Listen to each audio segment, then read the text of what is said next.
Contract वाली बहू। नरेश की माँ अपने बेटे से मिलने दिल्ली आ रही है।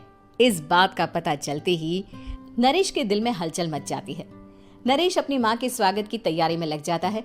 साथ ही उसे डर भी सताने लगता है कि उसकी माँ कहीं अपनी पुरानी जिद पर फिर से बैठ ना जाए।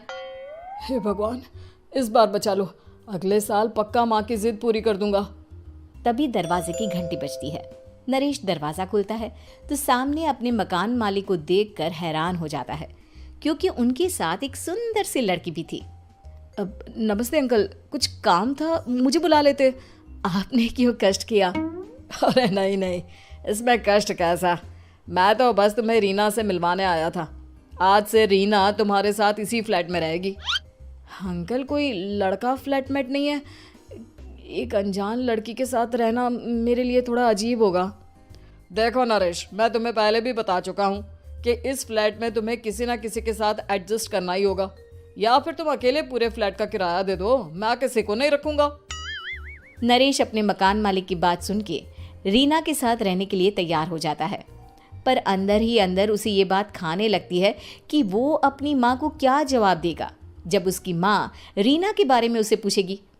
दिन बीतने लगते हैं। नरेश और रीना अच्छे दोस्त भी बन जाते हैं, पर अभी भी नरेश अपनी प्रॉब्लम का सॉल्यूशन नहीं ढूंढ पाता।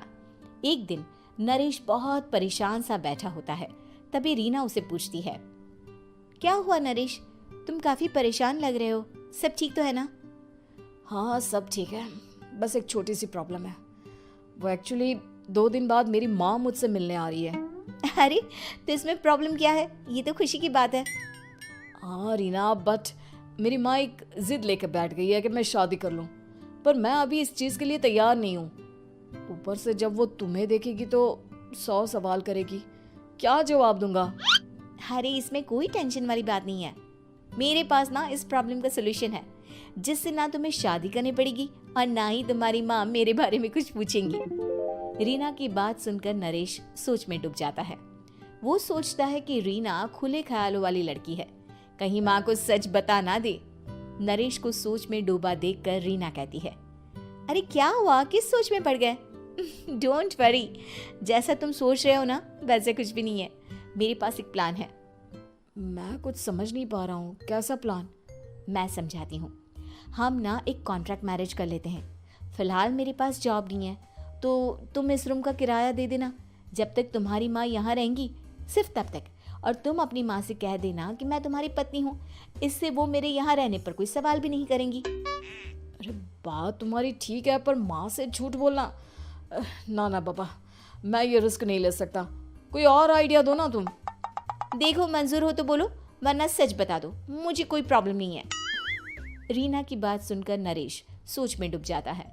बहुत सोचने के बाद जब उसे कोई रास्ता नहीं मिलता तो वो रीना के बताए हुए रास्ते पर चलने के लिए तैयार हो जाता है। वो रीना से बात करता है और अपनी माँ की पसंद और नापसंद के बारे में बताता है। रीना भी नरेश की सभी बातों को ध्यान से सुनती है, ताकि कहीं उससे कोई गलती ना हो जाए। आखिर वो दिन भी आ जाता है जब नरेश की माँ उससे मिलने दिल्ली आ जाती है। नरेश अपनी माँ को फ्लैट पर लेकर जाता है। जैसे ही नरेश की माँ फ्लैट के अंदर जाती है, रीना उसके पैर छू लेती है। ये देखकर नरेश की माँ थोड़ी घबरा जाती है और नरेश से पूछती है, अरे बेटा नरेश, ये कौन है? माँ, ये आपकी बहू रीना है।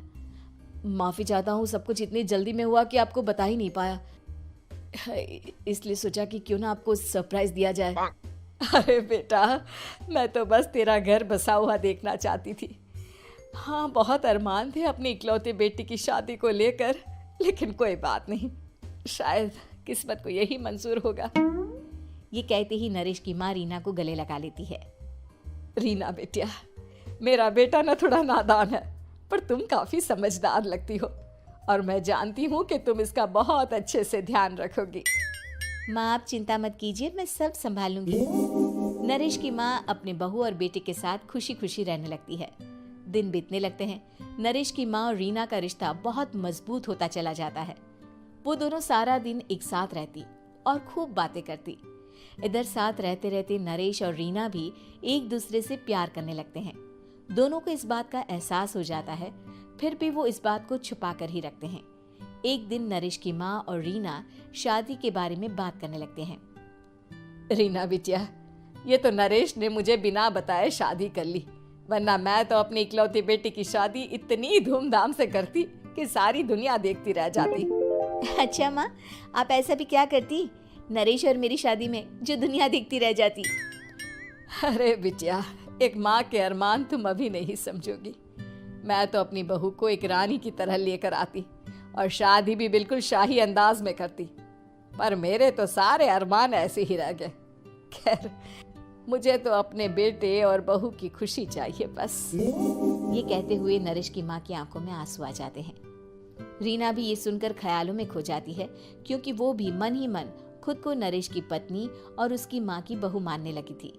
शाम को जब नरेश ऑफिस से घर आता है तो रीना खुद को रोक नहीं पाती और नरेश के सामने उसकी माँ को अपने और नरेश के रिश्ते का सारा सच बता देती है।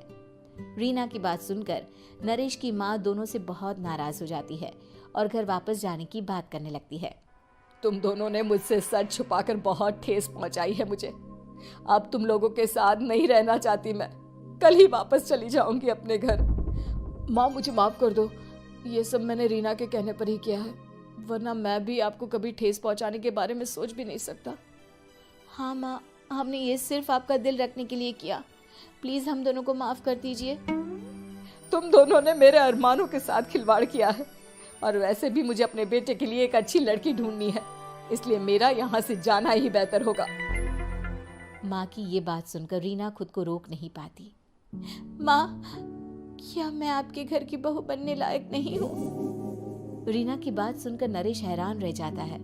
नरेश की माँ भी कुछ समझ नहीं पाती। मैं कुछ समझी नहीं, आखिर तुम कहना क्या चाहती हो?